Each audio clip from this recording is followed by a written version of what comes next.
On Saturdays, he plays golf in the mornings. Good morning. Good morning. It's 2:49 a.m. Let me get that in focus.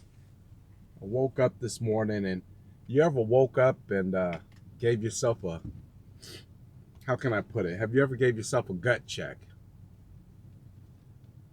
I remember when I was away for that stint of my teenage life. I would wake up every year or two and ask myself a series of questions. But the main question that I always ask myself is, are you ready to go home? Are you ready to leave this facility? Are you ready to start your life? Are you ready to begin anew? And I would ask myself that question because I was tired. I was tired of, ever since the age of 13, going in and out of jail. And you got to remember something. At 13, I mean, look, if you have a 13-year-old right now, like, ask yourself, like, how smart are they anyways? Right? So if you got a child that's going in and out of jail, well, I don't want to say let me see. Let's say, yeah, 13 or 14, and you got somebody going in and out of jail. They don't really possess the capacity to put their life in proper perspective at that age. I mean, from 13, 14, it only gets worse, because when you get 17 and 18, you think you know it all. So you go from knowing nothing to thinking you know it all, and then by the time you figured it all out, you got this prison sentence you're sitting there staring up at, and it is what it is. But I would have this gut check with myself, and I would suggest everybody does this, and I remember it vividly because it helps me to this day. And sometimes I would say, nah, man, because if that quick money was still looking good to me and I was in jail, I would say you're not ready, because all you're going to do is get out and go after the quick money, and the quick money almost always ends up putting you in a bad situation. It's unpredictable, the outcome. Meaning, will you go to jail? Will you not? Will you get killed? Will you not? It's so you make those, you ask the real questions. Because when I sat in that jail cell, and I sat in that prison cell, and I sat down in that lockdown cell, there was nobody else there with me. So nobody else could feel my pain. So therefore, it made no sense to try to ask the question to somebody else when I could ask myself and just be very real with it. So for me, asking serious questions like that, it's taken me a long way, because I'm honest with myself. So this morning I got up, and it's the alarm clock was going off. My alarm clock goes off, and we have a great relationship. We don't have a bad relationship where I want to find the snooze button. We have a great relationship. When it wakes me up, it's like a soothing sound that the day is ready for me to take my inheritance. So I get up this morning, and I walk out into the living room, and I grabbed, let me see, I have it with me. I grabbed this book because something told me to read it. I felt like reading this morning. But I also felt like listening to an audiobook, so I put on 5 love languages. So I have 5 love languages playing as I am getting ready to sit down and read the book, and this is all at 1:45 this morning. I'm not in any type of rush, and I know I'm all over the place during this little topic, but I'll get to my point in a minute. I'm not in any rush. I remember reading up on Einstein's theory of time, and time is something that's in our mind. It's not a physical thing. So I don't look at the clock too much, and I almost always make it out when I'm supposed to. So my question and my conversation to myself, as I got the 5 love languages playing in the background and I'm getting ready to sit down and read this book, is, do you still enjoy getting up at 1:45 in the morning Is it still a pleasure? Or is it a burden? Or do you want to sleep in? Or do you want to do something else? Or do you want to skip the gym today? These are the series of questions that I'm asking myself in the span of 8 seconds. Literally.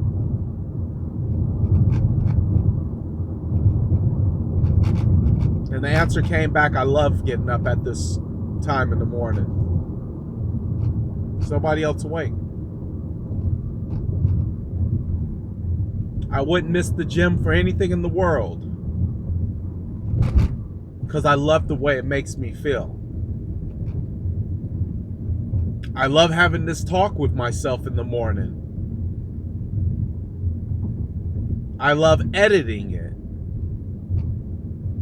putting it out there with a paragraph or two for you to read. I don't know how it will benefit me, but I love doing it. And since I love doing it, I know at some point it will pay me back. If you wake up, right, and you start feeling like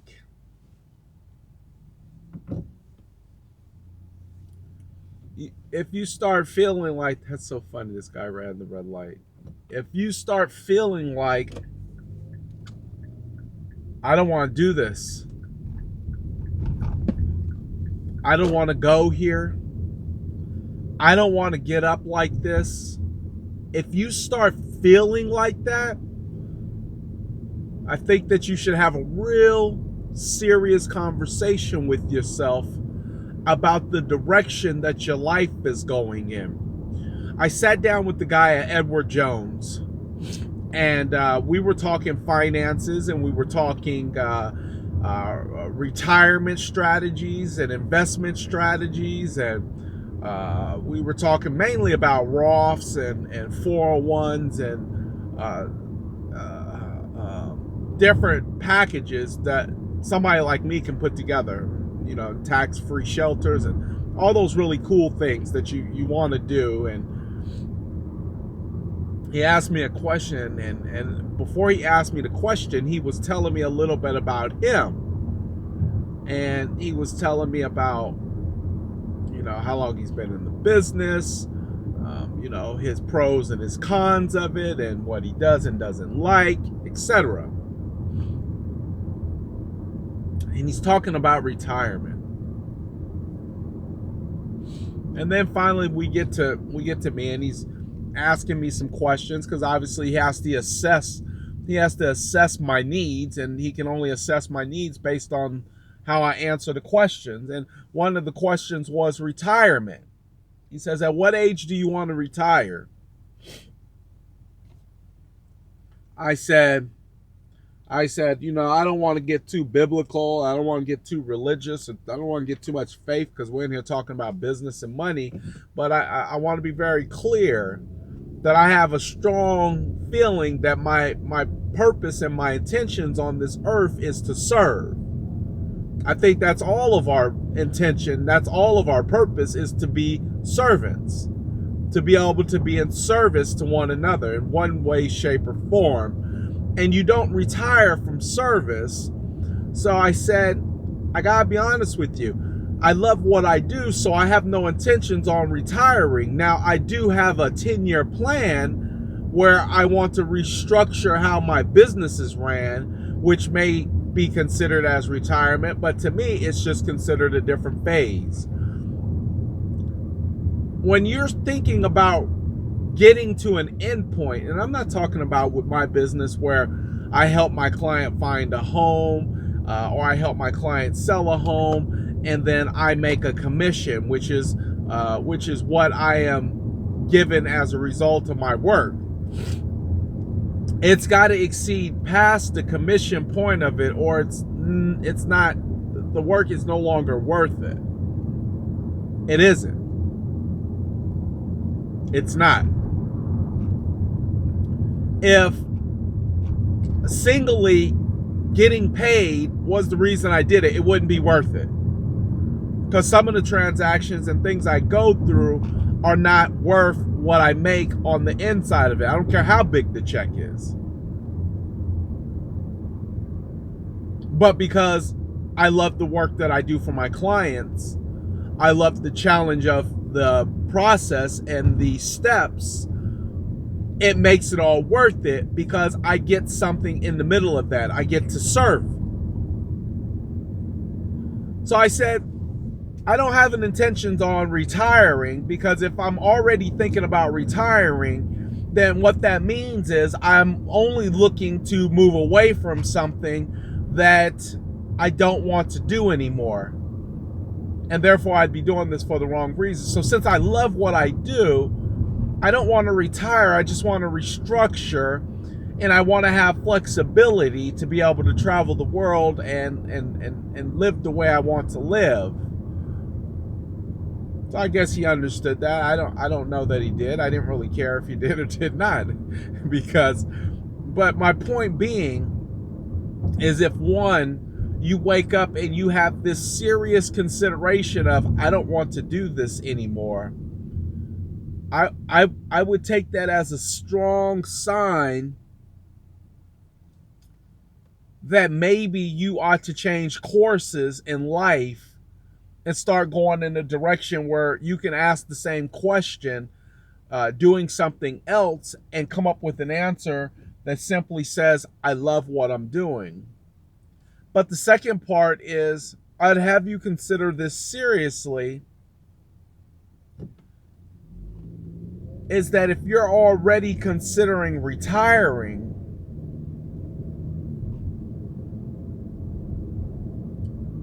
why even waste the time doing it if all you're trying to do is work towards a point of not having to do it anymore?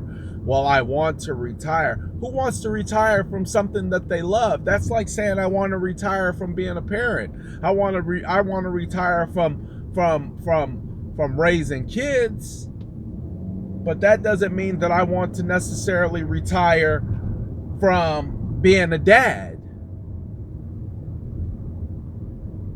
Could just simply mean that I'm retiring from the progression of childbirth and buying diapers and all that, and painting nurseries and you know, those things. But my job as a dad never ends. It doesn't go away. It doesn't vanish. It doesn't become something of the past. It's something that I continuously do on a regular basis, because it's a labor of love. See, it's funny how an 8-second conversation turned into a 14-minute review, but you got to have these talks. You got to know where you stand. You got to have your foundation ready to be poured so that you know where you're going to build your house at.